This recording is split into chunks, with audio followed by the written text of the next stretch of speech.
여호와 하나님 아버지, 오늘을 시작하는 이 아침에 주님께서 베풀어 주신 은혜를 기억하며 감사 기도를 드립니다. 아멘.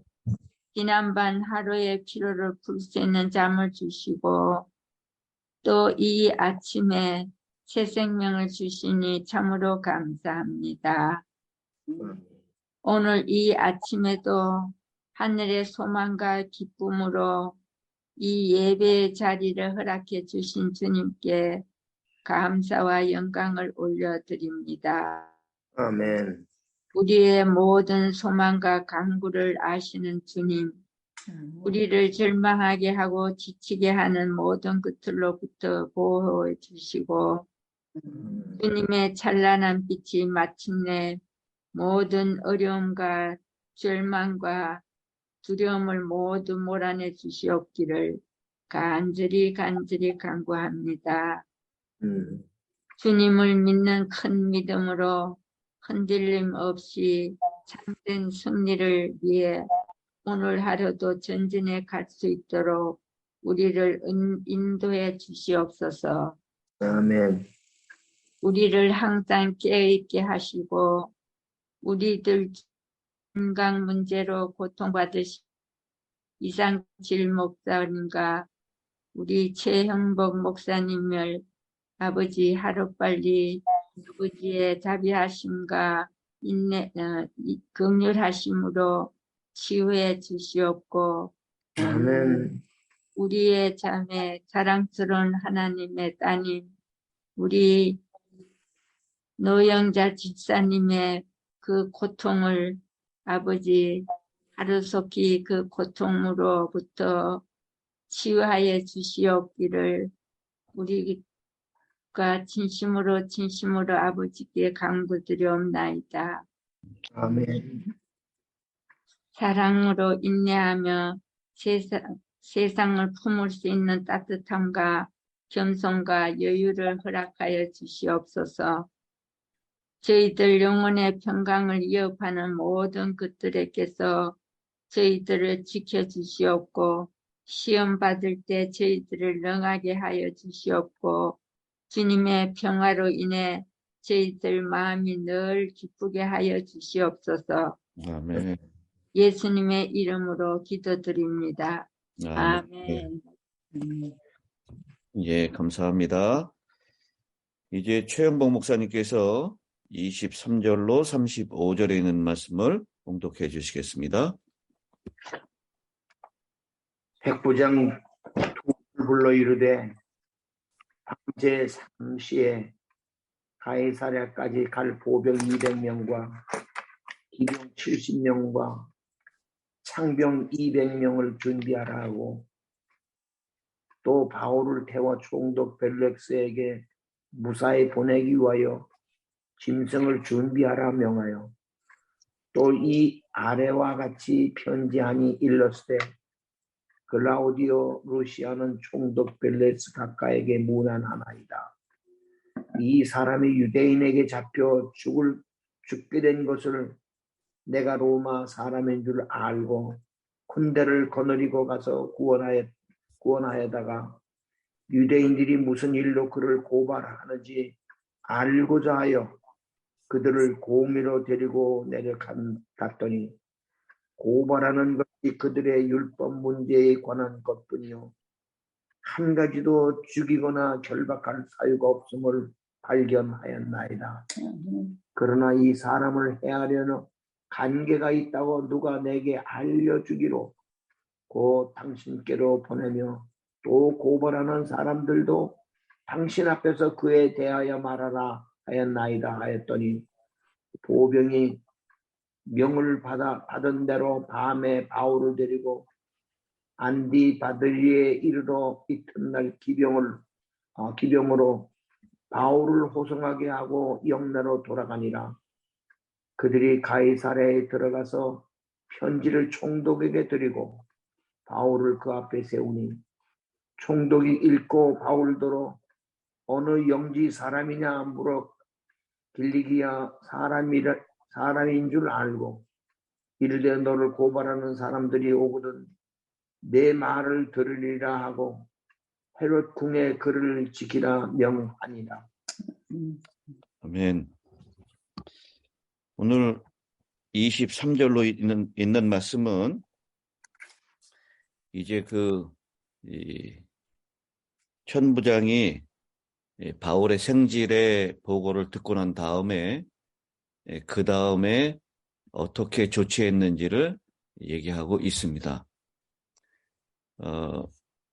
이 사실 루시아는 기회가 있는 대로 바울의 사건과 손을 떼고자 했습니다. 왜냐하면 이보다 조금 전에 루시아보다 훨씬 높은 로마의 기사가 미쳐 날뛰는 유대인들의 손에 붙잡혀서 난폭하게 끌려 나와서는 예루살렘 성벽 근처에서 마침내 목이 잘려 죽었습니다. 그 이유는 그가 사마리아 사람들에게서 뇌물을 받았기 때문이었고 이와 비슷한 죄의 혐의로 다른 고위 관리도 투옥이 되었고 공직을 박탈당했습니다. 만약 바울이 살해된다면 그 천부장은 그의 죽음을 눈감아주기 위해서 뇌물을 받아 먹었다는 혐의를 받을 것이 분명히 있습니다. 그러므로 인해서 그에게는 이제 바울을 몰래 빼낼 충분한 이유가 생겼고 입장이 난처해지기 전에 그 책임을 면하기 위하여 바울을 유대인들 몰래 호송하려고 계획을 세운 것입니다. 이처럼 바울을 안전하게 가이사랴에 있는 총독에게 보내려고 했었던 그 계획은 사실상은 바울과 관여된 이 골치 아픈 문제로부터 자기 자신이 벗어나고자 하는 그런 천부장의 마음도 있었다라는 것을 우리가 알고 오늘 본문을 이해하면 좋겠습니다. 자, 이제 23절부터요. 백부장 둘을 불러 이르되 밤 제3시에 가이사랴까지 갈 보병 200명, 기병 70명, 창병 200명을 준비하라. 이 밤 3시면요. 오늘날의 시간으로 오후 9시가 됩니다. 이 가이사랴, 여기는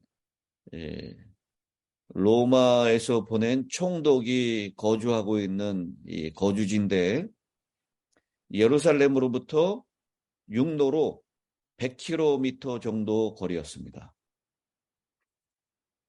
근데 백부장 둘을 불렀다라고 하는 것은 적어도 200명 이상 되는 군대를 동원했다라는 것이죠. 여기 걸어서 가는 사람 보병이라고 그러죠. 100명. 그 다음에 보병 200명. 보병 200명, 기병 70명, 창병 200명이라고 소개하고 있습니다. 창병이 뭐예요? 창을 들고 가는 사람들. 보통 창을 오른손에 든다라고 해서요. 창병이라고 얘기를 하는데 한 명의 죄수를 보호하기 위해서 몇 명의 로마 군대가 동원이 된 것입니까? 470명. 472명입니다. 정확하게. 백부장. 왜냐하면 백부장 2명까지 포함시키니까요. 이렇게 천부장이면 그 수하에 몇 명의 군대가 있는 거예요? 1000명. 1000명입니다. 거의 절반에 해당되는 병력을 죄수 한 사람을 위해서 이렇게 동원시켰다라고 하는 것. 이것은 이 천부장 루시아가 바울의 신변을 보호하는데 대단히 중요한 중요성을 부여했다라는 것을 얘기하고 있는 것입니다.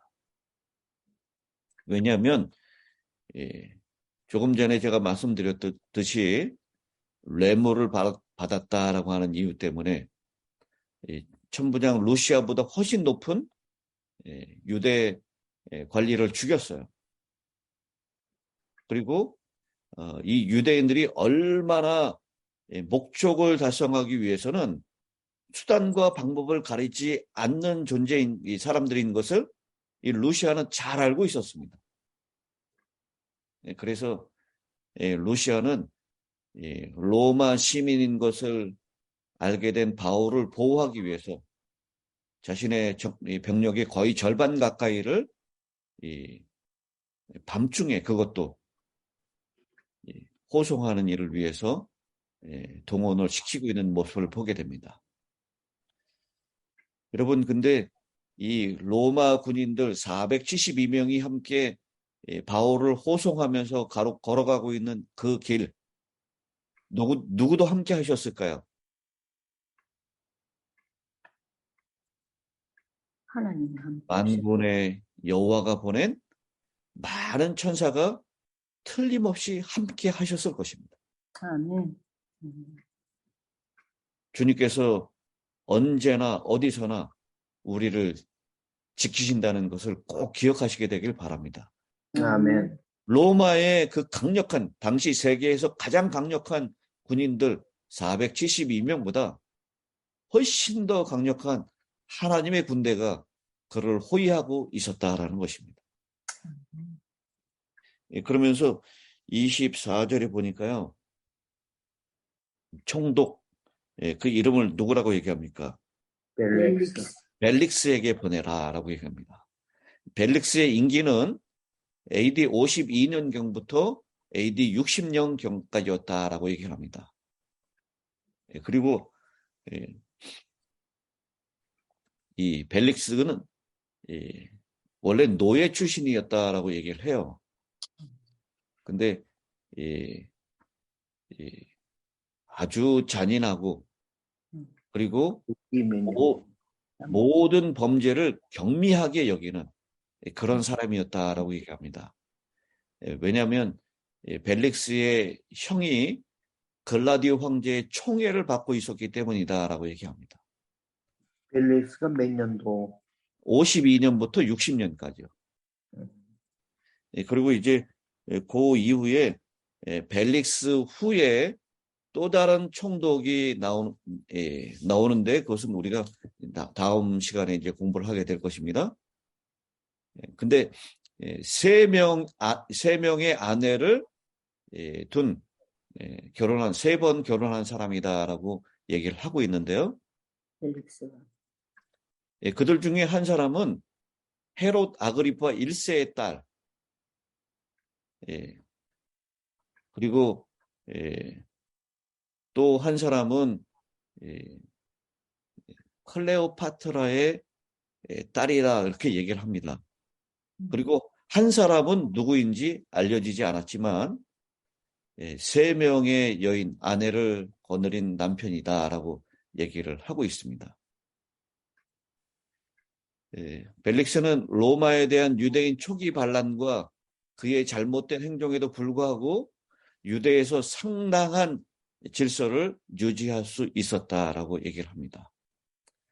그래서 이 바울과 더불어서 472명이 가는데 바울을 걸려가는 것이 아니라 어떻게 했다고요?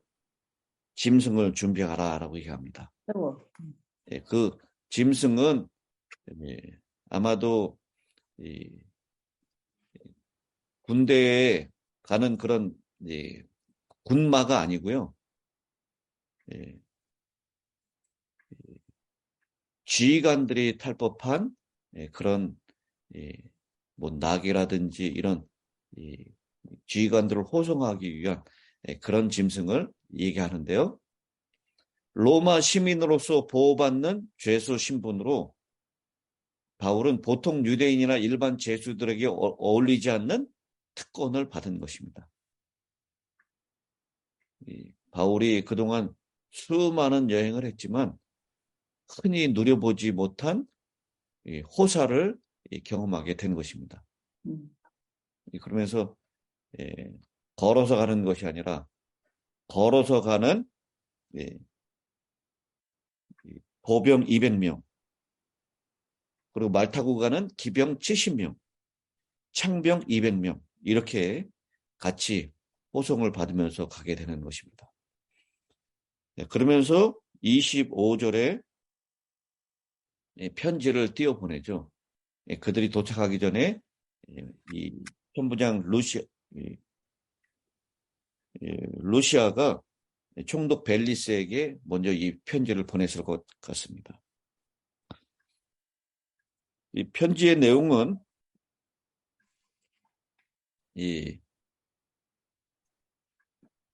첫 번째는 편지를 보내는 사람의 이름, 두 번째는 편지를 받는 사람의 이름, 그리고 세 번째는 편지를 보내는 목적을 기록하는 것이 당시의 보편적인 내용이었습니다. 아마 누가가 루시아가 보낸 편지의 원본을 보고 기록한 것은 아니고요. 그 내용을 바울에게 듣고 이 편지의 내용을 이 사도행전에 기록했을 것이라 라고 생각을 합니다.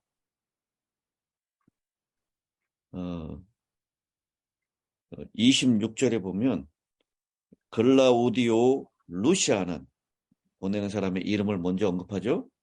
총독 벨릭스 가카에게 문안하나이다. 이 가카라고 하는 단어, 그러니까 당시에 이 하급 관리였었던 천부장 루시아는 그의 상급 관리였던 이 벨릭스에게 그냥 말로 전달하는 것은 허락이 안 됐습니다. 분명히 이 형식을 갖춘 편지로 그 일을 전달해야 했습니다. 이 사람이 유대인들에게 잡혀 죽게 된 것을 내가 로마 사람인 줄 알고 군대를 거느리고 가서 구원하였다가 유대인들이 무슨 일로 그를 고발하는지 알고자 하여 그들의 공회로 데리고 내려갔더니 고발하는 것이 그들의 율법 문제에 관한 것일 뿐이요 한 가지도 죽이거나 결박할 사유가 없음을 발견하였나이다. 그러나 이 사람을 해하려는 관계가 있다고 누가 내게 알려주기로 곧 당신께로 보내며 또 고발하는 사람들도 당신 앞에서 그에 대하여 말하라 하였나이다. 여러분, 이 편지의 내용 가운데 뭐 좀 잘못된 것이 있습니까?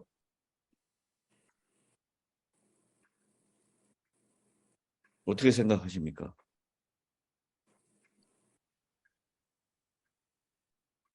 유대인? 이 천부장은 이 바울의 사건을 순서대로 신중하게 배열하면서 무슨 내용을 빠뜨리냐면 자신이 바울을 결박하고 채찍질하려고 했던 그런 과정에서 바울이 로마 시민권자임이 밝혀졌다는 내용을 의도적으로 생략하고 있습니다. 그저 내가 로마 시민인 줄 알고 군대를 거느리고 가서 구원하였다라는 말로 그 당시에 바울을 결박하고 채찍질하려고 했었던 그 내용은 빠뜨리고 있었다라는 것이죠. 그래서 이 루시아는 상관에게 자신이 로마 시민권자로 밝혀진 사람을 채찍질 뻔했던 그런 부주의한 부하로 인식되기보다는 유대인들로부터 맞아 죽을 뻔한 로마 시민을 보호한 사람으로 기억되고 싶었을 것입니다. 그만큼 이 로마 시민권자는 대단히 놀라운 특권을 가지고 있는 사람이었습니다. 그래서 그 말은 의도적으로 싹 빼놓고 이야기하는 것을 우리가 보게 되고요. 그러니까 오늘날도 거의 대부분의 사람들이 같은 심정이 아닐까라고 생각합니다. 우리가 얘기를 할 때 자기가 잘못한 것은 제대로 얘기하지 않고 자기가 잘한 것만 이렇게 부각해서 얘기하려고 하는 그런 속성들이 있는 것을 우리가 보게 됩니다. 다 인간의 연약한 죄의 모습들이다라고 생각을 합니다. 그리고 이 바울이 왜 그렇게 유대인들로부터 죽어야 되는지, 그들을 이 바울이 죽이려고 했는지를 알아내기 위하여 사내들인 공회에 세운 결과 그를 죽이거나 결박해야 할 이유를 찾지 못했다. 그죠? 그것은 다 무엇에 대한 문제라고요? 율법 문제에 관한 것이지 바울이 죽을 만한 그런 특별한 범죄를 저지른 것은 아니다라고 하는 것을 이야기하고 있는 것입니다. 여러분, 천부장이 바울에게서 한 가지도 죽이거나 결박할 사유가 없음을 발견하였나이다라고 그렇게 편지에 썼는데요. 우리는 성경의 전반적인 내용을 이미 다 알고 있기 때문에 이 천부장의 말에 대해서 그러면 그렇지라고 생각할 수 있습니다. 근데 당시 초대교회에 사도행전을 읽던 성도들은 이 누가가 기록한 이 증언, 바울에게는 한 가지도 죽이거나 결박할 사유가 없음을 발견했습니다라는 이 증언이 얼마나 큰 위로와 힘이 되었을까요? 자신들을 핍박하던 로마인들, 그리고 심지어 유대인들까지 그에 맞서서 신앙을 지키며 힘겨운 하루하루를 살아가던 그들에게 이 로마 천부장의 이 말은 크나큰 힘이 되었을 것입니다. 우리 역시 이 땅에서 우리가 수없이 많은 고발을 당하고 고소를 당하고 억울함을 당하게 될 때,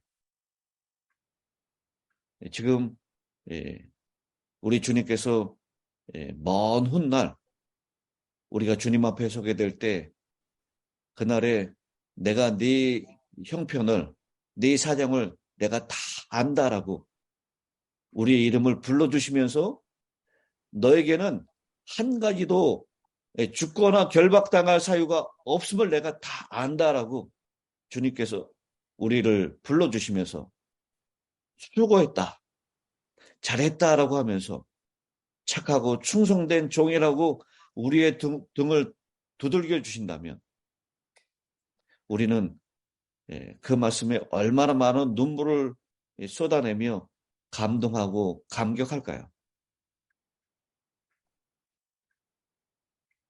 여러분, 우리 주변에 내 사정과 내 속을 알지 못하는 사람들이 다 나를 정죄하고 비방하고 고소하고 있어요. 너무너무 억울한 사실입니다. 그런데 우리 주님께서 내가 너를 아노라. 우리 계시록에 보면 7 편지를 보낼 때요, 거기에 빼놓지 않고 하시는 주님은 내가 네 형편을 아노니, 내가 안다라고 하는 말씀입니다. 우리 주님께서는 우리를 다 알고 계십니다. 우리의 형편과 우리의 처지가, 그리고 내 마음에 숨겨져 있는 드러나지 않은 동기까지도 주님께서는 다 알고 계십니다.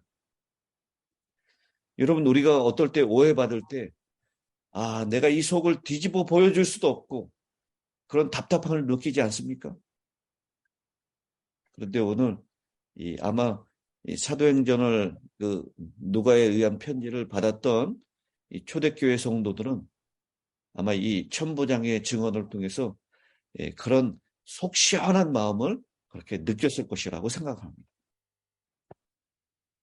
이제 바울이 31절에 보병이 명을 받은 대로 밤에 바울을 데리고 안디바드리에 이르렀다라고 얘기합니다. 이 밤에 도착한 것이죠. 밤 9시에 출발해가지고 도착을 하는데, 이 안디오바리라고까지는 몇 킬로 정도 되나 따져보니까요, 그 거리가 좀 가깝지 않은 거리였습니다. 이 예루살렘에서 안디바드리까지 한 56km 이상 되는 거리다라고 얘기합니다. 그러니까 이 밤새 이 먼 거리를 로마의 보병들이 바울을 호위하여 걸었다면 비록 밤의 기온이 선선하여 걷기에는 힘들지 않았다 할지라도 상당한 강행군을 한 셈입니다. 그래서 이 안디바들이 56km 떨어진 예루살렘에서 떨어진 그 거리까지 간 다음에는요, 이제 이튿날 기병으로 바울을 호송하게 하고 걸어가는 보병들은 다 예루살렘 영내로 다시 돌아오라라고 명령을 내립니다.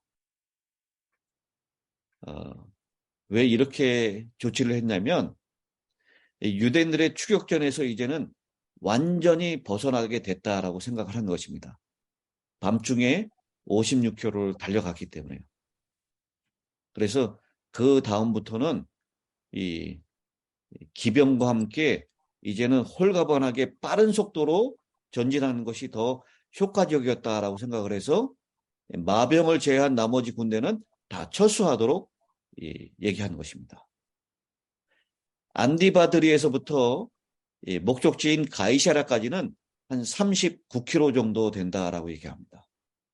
그래서 기병들에 의해서 바울은 무사히 호송되었고 이제 벨릭스 앞에 인도를 받게 됩니다.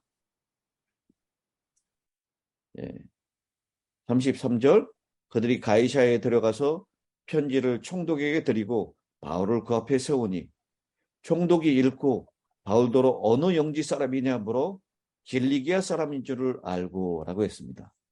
여기 어느 영지 사람이냐라고 하는 것, 그것은 그 관할 지역이 어디인가라는 것을 알려고 하는 것이죠. 이 총독의 속주인지 아니면 지방 총독의 관할권인지 그것을 알려고 했던 것입니다.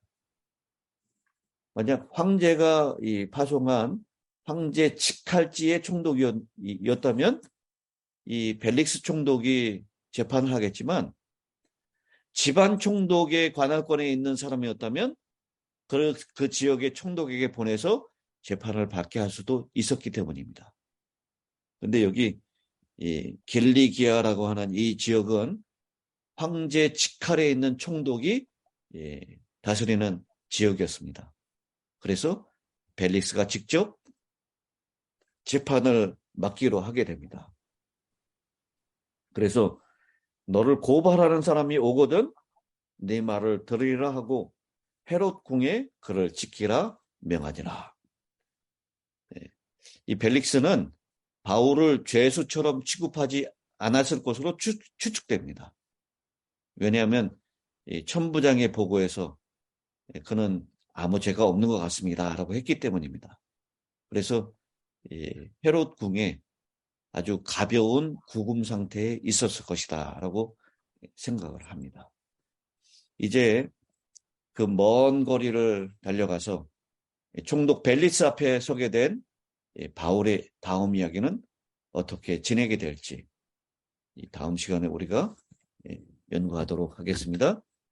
오늘 이 본문에 있는 말씀을 통해서 하나님께서는 가장 강력한 군대 472명이 호위하면서 그 난폭한 죽이려고 달려들던 유대인들을 따돌리고 밤중에 그를 피신하시는 그리고 보이지 않는 하나님의 천사까지도 늘 하나님께 이 바울을 보호하시는 장면을 우리가 보게 되었습니다. 그리고 이 말씀을 통해서 하나님께서는 우리를 지키신다는 것, 그리고 천부장의 보고처럼 바울은 아무 죄도 없다라고 변호하시는 우리 하나님, 나를 아시는 하나님, 그 이야기까지를 우리가 살펴보았습니다. 기도하도록 하겠습니다. 하늘에 계시는 감사하신 아버지 하나님, 주님을 믿는 사람들을 박해하던 사울이 부활하신 주님을 만나고 이제 변화된 그 이름처럼 완전히 다른 바울의 삶을 살게 하신 하나님의 놀라운 은혜를 감사합니다. 아멘. 주님, 저희들도 주님을 만나고 매일매일의 삶이 새로워질 수 있도록 은혜를 베풀어 주시옵소서. 아멘. 주님을 따라가는 길이 비록 고난의 길이라 할지라도 생명의 말씀을 증거하는 일에 주저함이 없었던 바울처럼 오늘 우리도 그 길을 걸어가게 하여 주시옵소서. 아멘. 또 죽을 뻔한 위기에서 건져내신 하나님께서 가장 강력한 로마의 군대 472명이 호위하는 가운데 가이사라로 바울을 인도하셨던 것처럼 보이지 않는 하나님의 하늘 군대로 저희를 두르시고 보호하심을 오늘도 믿게 하여 주시옵소서. 아멘. 당하는 그 수많은 억울함과 오해 속에서도 하나님은 우리를 다 아신다라고 말씀하시니 은혜를 감사합니다. 아멘. 다른 사람은 이해하지 못하고 다른 사람들로부터 손가락질 받고 고소당하고 오해받을지라도 우리 주님은 아신다는 그 말씀 때문에 오늘 그 어려움과 힘든 그 시간들을 견뎌낼 수 있도록 도와주시고 아멘. 나중에 먼 훗날 주님 앞에 서는 그날 착하고 충성된 종이라고 하는 그 음성을 들을 때 감격의 눈물을 흘리며 주님께 감사할 수 있도록 도와 주시옵소서. 아멘. 오늘은 안식일을 예비하는 날입니다. 주님, 우리의 몸과 마음을 잘 예비하여 하나님의 거룩한 시간에 참여하고 주님이 주신 예비한 복을 받는데 그 자리로 나아갈 수 있도록 은혜 베풀어 주시옵소서. 주님, 오늘 하루 우리 힐탑의 모든 성도님들 눈동자같이 보호하여 주시옵시고 그리고 이 험한 세상 살아가는 우리의 모든 자손들 주님의 강한 천사로 보호하여 주시옵기를 이를 사랑하시는 우리 주님 예수님의 귀하신 이름으로 감사하며 기도드리옵나이다. 아멘. 아멘. 감사합니다.